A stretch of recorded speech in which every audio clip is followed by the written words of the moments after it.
For the persons na tutok sa primetime bida.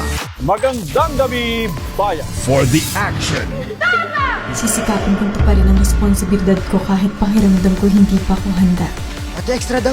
Kailangan natin silang pigilan. Hanapin mo ako! For the drama. Gusto daw po niya ako.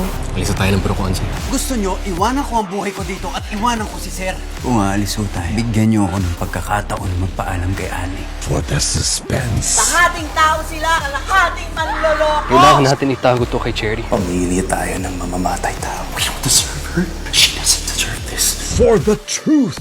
Napangako ko sa yung forever kitang mamahalin. Paano kung pinapaikot lang pala siya ni Edward para protektahan yung maduming sikreto ng pamilya nila? Nahanap ko na ang pamilya ni Jane. At kasama nila si Jane. For the love of primetime bida.